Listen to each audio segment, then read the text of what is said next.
कुलदीप सिंह नाम है मेरा, गांव जाजऊ, थाना फतेहपुर सीकरी। क्या समस्या लेके लिए सबसे? समस्या कल मेरे भाई के खिलाफ यहाँ पे तहरीर दी गई थी, जिसमें कि मैं आज यहाँ पर डीसीपी साहब के मेरे को पता चला, डीसीपी साहब के यहाँ आया हूँ। यहाँ से डीसीपी साहब ने निष्पक्षता से लेते हुए जांच को कोतवाल साहब से बात करके और पता चला है कि वो लड़का जो गलत निराधार आरोप लगा रहा है, वो खुद अकेला शराब पी के गिरा था, उसके साथ में उसकी कोई पत्नी नहीं थी। वो पूरा झूठा आरोप लगा रहा है, उससे कोई भी हमारी कोई किसी भी तरह की बातचीत नहीं हुई है। और डीसीपी साहब ने जांच करते हुए उस पर उल्टा मुकदमा लिखने की बात कही है कि अगर ये गलत आरोप लगा रहा है तो उसके खिलाफ कार्रवाई की जाएगी। मामला क्या था, क्या आरोप लगाए थे? मामला ये था कि मेरा तो ऑपरेशन हुआ है, भाई वहाँ बच्चों को लेने गया था नहीं, ये आरोप लगा रहा था कि इन्होंने मेरे साथ मारपीट की है और मेरी पत्नी है उसके साथ अभद्र भाषा एवं गलत व्यवहार किया है। ऐसा कोई वहाँ पे था नहीं हमारे में उस व्यक्ति, हम वहाँ पे गांव में भी मौजूद नहीं थे। उसके ये किसी राजनीतिक तहत इससे करवाया गया ये, क्योंकि हम प्रधान के प्रत्याशी हैं, प्रधान पद के, तो ये दूसरी पार्टी जो है इसको जानबूझ के छवि को धूमिल करने के लिए इस काम को करवा रही है, बल्कि हमारा इससे कोई भी लेना देना नहीं है। क्या नाम दादा? कप्तान से कहाँ से आए आप? जाजऊ। क्या समस्या लेके मिले बताओ? समस्या ऐसा हमारे बच्चों पे 14 के लड़के ने अजीत ने फर्जी मुकदमा लगाया, हमारे बच्चे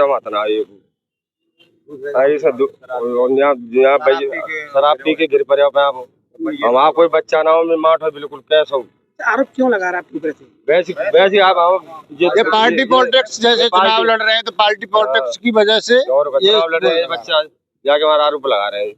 अब साहब से मिलकर क्या समझ दिया उन्होंने? दिन तो माँ फोन करे थाने तो दिन जो गई SHO साहब ने सभी वो करके ये जैसे पाया गया है, उसने बताया कि मेरे साथ मेरी बीवी थी, ये अकेला था और दारू पी के आलू के खेत में मलिकपुर से बोरा नगरा के बीच जो एक मुड़काव है, वहाँ पे इस पे अनबैलेंस होते हुए मोटरसाइकिल आलू के खेत में गिरी है और वहाँ पे गिरने के बाद में ये वहाँ पे डला था। तो उसके बाद वहाँ से करावली से एक दुकानदार, जाजऊ से दुकानदार था, वो सामान लेके आ रहा था, तो इसने आवाज लगाई जैसे, तो उसने देखा कि ये तो अजीत है, गांव का ही व्यक्ति है, तो उसने अपनी इंसानियत के नाते से आके उठाया, बाइक निकाली, बाइक निकलवाई, इससे पूछा कि तू चले जाएगा या तेरे घर फोन करके आपके अभिभावक किसी भाई को या किसी को बुलवाऊं। हाँ, तो जैसे कि आपके ऊपर आरोप लगाया मारपीट की है, उसकी महिला के साथ आपने असली हरकत की, क्या गलत है? भाई साहब वहाँ पे कोई था ही नहीं। जैसे साहब से मिलने के बाद में हमने अपने साक्ष्य भी दिए, ये देखो अकेला है, इसमें अकेला पाया गया है और वहाँ से जैसे गलत आरोप लगा रहा है और इसका आए दिन का यही काम है, कभी किसी से रोजाना के यही वो है इनके, कभी किसी के खिलाफ देते हैं, कभी किसी के खिलाफ देते हैं, कभी किसी को परेशान करते हैं।